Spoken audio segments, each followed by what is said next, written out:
দেখার মতো কেউ নাই। মেয়েরা পরের ঘরে, দুটা ছেলে আছে, ছিল একটা মরে গেল আজকে। ওইদিকে ওই সামনের নিচে দেখাছো পুতলা দাম করে ধরছে। ওর বড়টা পাগলা হয়, ওটি কাঁদতে করছে, গান গাচ্ছে। যাও কালসি কবরস্থানের সামনে ফ্লাইওভার ব্রিজের নিচে পুরনো এক বিছানা, সেখানেই দিনরাত কাটে 85 বছর বয়সী রাহেলার। দেখার মতো কেউ নাই। মেয়েরা পরের ঘরে। বয়সের ভারে নবজয়ী নারী জীবনের শেষ অধ্যায়ে এসে টিকে থাকার সংগ্রামে আরো একাকী হয়ে পড়েছেন। স্বামী নেই বহু বছর, 2 সন্তানের মা রাহেলা, এক ছেলে এক মেয়ে। ছেলে মানসিক ভারসাম্য হারিয়ে চলাফেরা করতে পারে না, নিজের সংসারের বোঝা নিজেই বইতে পারে না। আর মেয়ে যে ছিল রাহেলার শেষ ভরসা, সেও মারা গেছে ঠিক গতকাল। দুটা ছেলে আছে, ছিল একটা মরে গেল আজকে। ওইদিকে ওই সামনের নিচে দেখাছো পুতলা দাম করে ধরছে। ওর বড়টা পাগলা হয়, ওটি কাঁদতে করছে, গান গাচ্ছে। যাও এখন কাঁদলে যাবো বাবা, ওই একটাই শরীর আমার শুনবো। মেয়ের মৃত্যুর খবর মনে পড়তেই রাহেলার কাপা কাপা কণ্ঠে বেরিয়ে আসে দীর্ঘশ্বাস। আর কেউ নেই বাবা, আমি এখন একা। আমি থাকবো, থাকার মতো কেউ নেই। আমাকে দেখবে কে? আমাকে নিয়ে যায় যদি চিকিৎসা করে, সুস্থ করে, আমি বাড়িতে ভালো থাকবো, সেটাই যাবো। আমার টাকা নেই, পয়সা রেখেছে।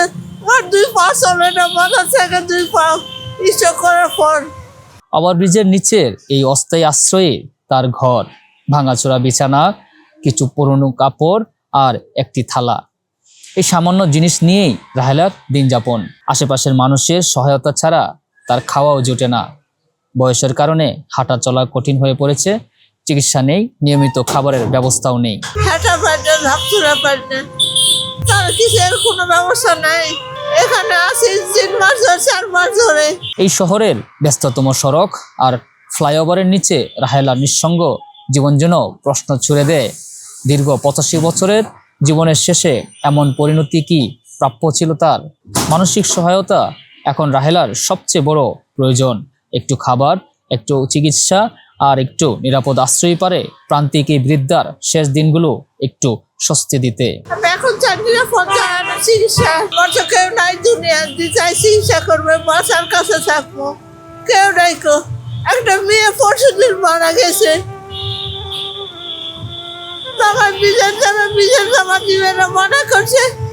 2 মানুষ রাগ করে জামাই চলে গেছে, বেটি ফাঁসিতে মরে গেছে। এর বছর দুঃখ আছে কি?